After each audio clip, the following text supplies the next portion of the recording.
I was 24, fresh out of college, living back at home while trying to figure things out. My mom's best friend, Lena, had just finalized her divorce. Her husband of over 2 decades had cheated on her with someone younger, someone he worked with.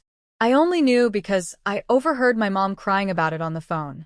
Lena had no close family nearby, so she came to stay with us for a while. I didn't think much of it at first. She'd been around forever. In some ways, she was like a second mom, always at family barbecues, holidays, birthdays. But when she arrived, she was different. Not broken exactly, just hollow, like someone who'd been drained of color. She was quieter, softer, almost ghost-like. I noticed she didn't wear her wedding ring anymore, and there were lines under her eyes that I didn't remember. She still smiled, but it didn't reach as far. My mom did her best to cheer her up, but it was clear Lena needed more than small talk and casseroles. One night, we both ended up in the kitchen late. I was heating leftovers. She was pouring herself a glass of wine. She looked over and smiled, tired, warm, appreciative. We ended up talking until almost 2 a.m. She told me how everything had fallen apart, how one day, her husband came home and admitted he was in love with someone else. She didn't cry, just kept her voice low and calm, like she'd already cried herself dry. After that, we started having more of those late-night talks. Just her and me, the house quiet, sometimes a little music playing. I started to see her not as my mom's friend, but as someone, just a woman, going through hell. She wasn't just Lena, the familiar face from my childhood.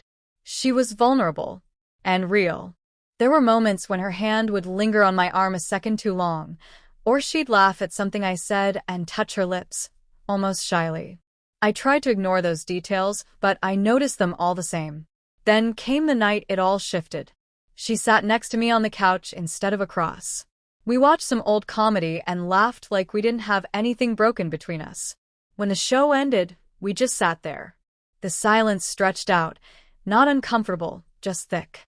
She looked at me, really looked, and said, "You know, I haven't felt like a woman in years."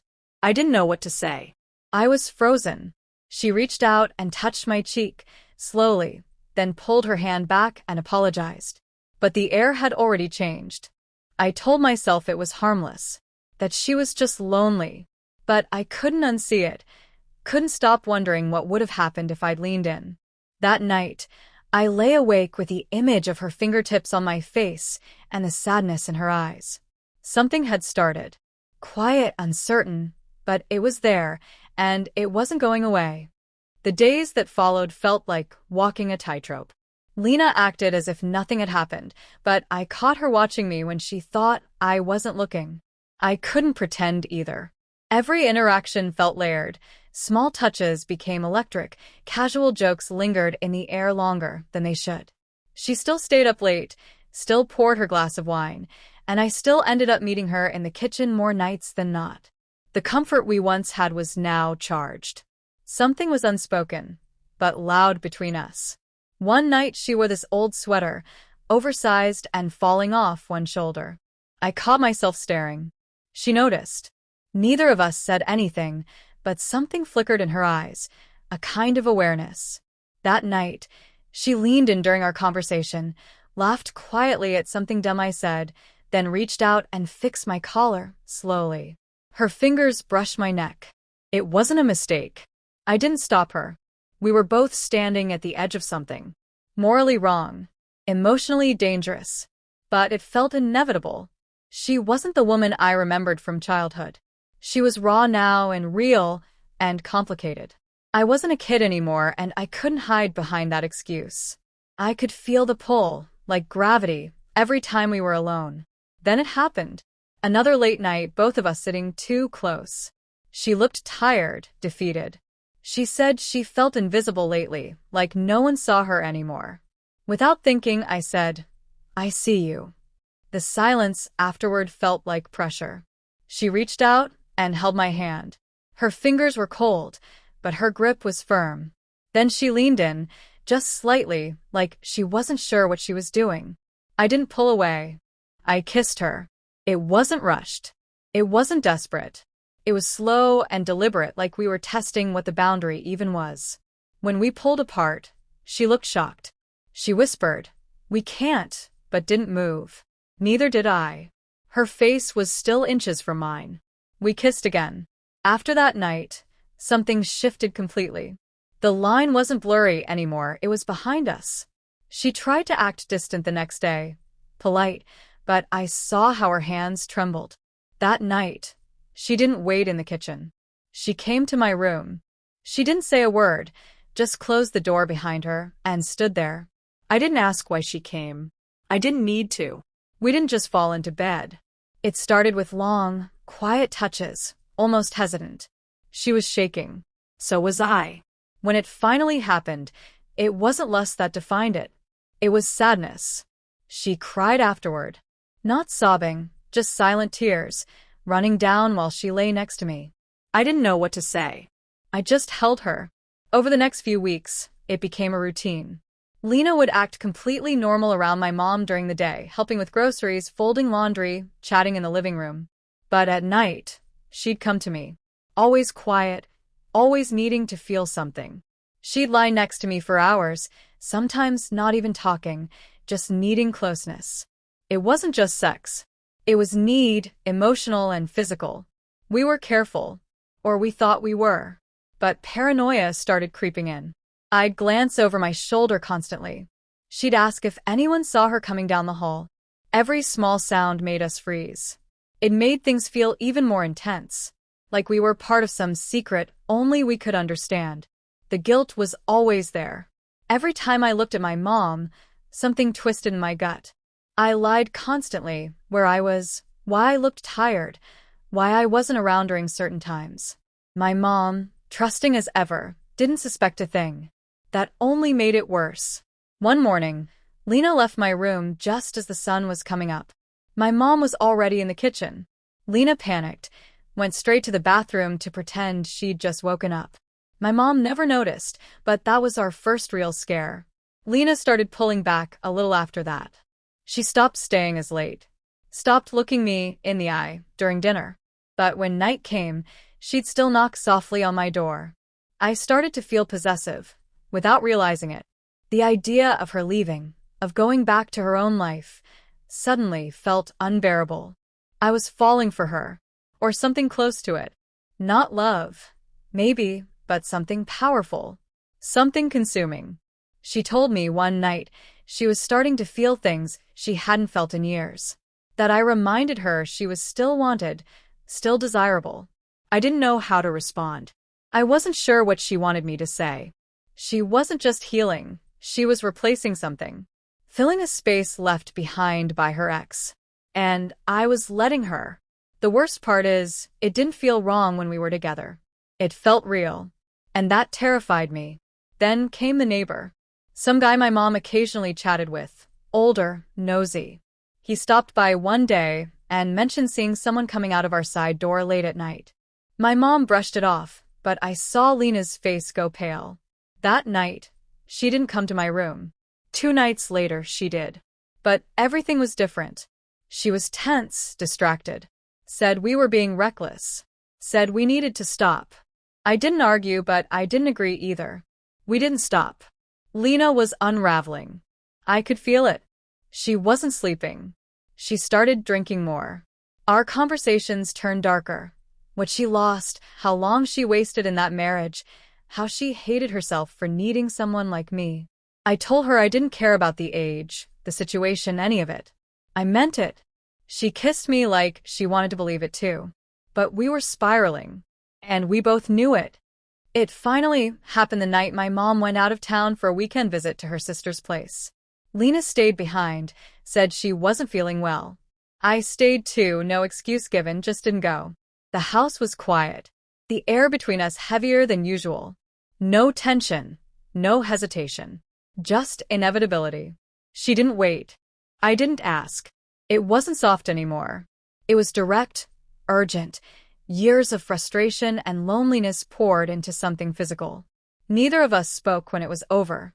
She curled up next to me and fell asleep like she belonged there. By morning, something in her had changed. Her eyes weren't apologetic anymore. She looked at me like she'd accepted it. Whatever we were, whatever this meant. I cooked us both breakfast like it was normal. She smiled. We didn't talk about the night before. There was no need. This wasn't some isolated slip. It had become something else. We crossed the line and made a home there. The next few weeks felt like a strange dream. When my mom wasn't around, Lena and I were together. In every way. We learned the rhythm of secrecy. Windows closed, phones silenced, doors locked. She started wearing different clothes, softer ones, fewer layers. She laughed more, sometimes flirted openly, when no one else was watching. I got addicted to that, seeing the side of her that no one else did, that only I got to touch. She started staying in my room longer, sometimes not leaving until right before dawn. I stopped feeling guilty when I lied to my mom. It became routine. Normal, even. My mom thought Lena was finally getting better, healing. She thanked me for being kind to her. That stung more than anything. I just nodded and swallowed it. Lena told me one night that it felt like she was alive for the first time in years. She said I made her forget the woman she used to be, the one who stayed quiet while her husband cheated. She kissed me hard after that, like she was trying to erase everything that came before. I let her, but we were getting careless. A wine glass left in my room. A jacket on the wrong chair. A door that wasn't closed all the way. She noticed it too. The anxiety started building. We double-checked everything, triple-checked. But the fear was always there, like we were living on borrowed time. We started arguing more. Quietly, but more often. She wanted space. I didn't. She said this wasn't sustainable. I told her I didn't care. We stopped being gentle. The nights got colder emotionally. The physical side stayed intense, but the warmth started slipping. She stared at the ceiling more often after. I could tell she was somewhere else. Then, out of nowhere, she asked me if I thought about what this meant. If I saw a future here. I didn't know how to answer. A part of me did think about it, but I also knew it wasn't real. It couldn't be. She was still untangling herself from years of betrayal. I was her escape, not her partner. But I lied. I told her I didn't want anything else but her. She cried again that night. Not from sadness, but from the pressure. She said she couldn't keep pretending this would end well. I told her we didn't need an ending. That just made her quieter. Eventually, we couldn't keep up the act. We weren't hiding from just my mom anymore. We were hiding from the truth of what we'd created. Something built on secrecy, impulse, and desperation. But that didn't stop us. It only made us hold on tighter. Like if we let go, it would all disappear. Then came the moment we couldn't take back. My mom was supposed to be out for the evening dinner with friends. Lena stayed behind, said she had a headache. We didn't even wait this time. The door didn't get locked. We were reckless. Too comfortable. And too stupid. My mom came home early. We didn't hear her until it was too late. She opened the bedroom door without knocking. There was no denying it. No quick cover-up. The silence that followed was louder than any scream. My mom stood frozen. Lena scrambled. I couldn't move. My heart was pounding so hard I thought it might stop altogether. My mom didn't say anything. She just left the room and walked out the front door. I followed, tried to explain, but she wouldn't look at me. She got in her car and drove away. I didn't see her again until the next day. By then, Lena was gone. She left without a note. Just vanished. Her things were packed, her car gone. My mom didn't ask where she went. She didn't need to. The damage was done. The trust shattered. The house quiet. In the days that followed, I sat with the weight of it all. The lies. The intensity. The illusion that what we had was anything but borrowed time. Lena didn't text. Didn't call.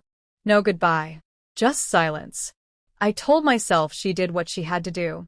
That maybe I was just a chapter in her healing. Maybe she realized it had gone too far. Maybe she loved me in her own broken way. Or maybe I was just another mistake she couldn't afford to carry. I couldn't talk to my mom about it. Not then. Not even now. We coexisted in silence. Awkward dinners. Short answers. The distance between us permanent. Some nights, I still think about Lena, not in the way people romanticize forbidden love, but as a storm that passed through and left wreckage behind.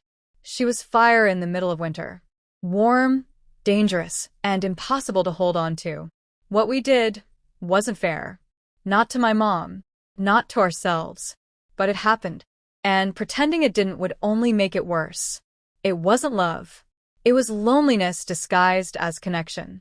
A mess of timing, guilt, and desire. And yet, sometimes, in the quiet, I still feel her. Like a memory pressed into my skin. Like something I shouldn't want, but miss anyway. My mom didn't speak to me for days after. The silence was suffocating, louder than any argument we could have had.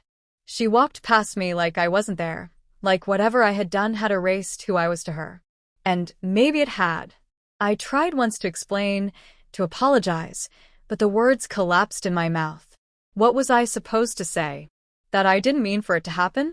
That I didn't expect to fall into something so consuming with someone she trusted? None of it would have mattered. The betrayal was already carved into the space between us. Lena stayed gone. I didn't know where she went. No message. No closure. She just vanished, like she'd been a dream that unraveled the second it was exposed to the light. The house felt empty, like a storm had ripped through and taken everything soft with it. I kept checking my phone for days, hoping for something, anything. I got nothing. Just silence. Her social media went dark. Mutual friends didn't mention her. It was like she'd erased herself. I went through the motions of everyday life with a heaviness I couldn't shake. I wasn't heartbroken the way people are after a breakup. It was messier than that. Guilt twisted around everything I thought I'd felt. I started questioning all of it. Was it real? Was it just desperation on both sides? Did she ever actually care, or was I just convenient? A distraction in a time when she needed to feel wanted? Those questions followed me like shadows, and there were no answers that made it easier. I caught myself remembering the smallest things.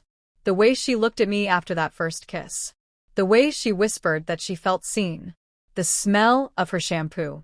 And the way she pulled away from me toward the end, like she knew this would collapse and was bracing for the fall. I hated how much those memories still felt warm. I hated that a part of me missed her, even knowing how wrong it all was. Eventually, my mom and I talked. Not a heart-to-heart, not a forgiveness moment. Just a cold acknowledgement of what had happened. She told me she didn't want details. She just wanted to move on. But her eyes didn't soften. Her voice didn't shake. Something in her had hardened. I don't think we'll ever be the same. Trust doesn't grow back easily when it's been burned down like that. Months passed. Life moved. But nothing went back to normal.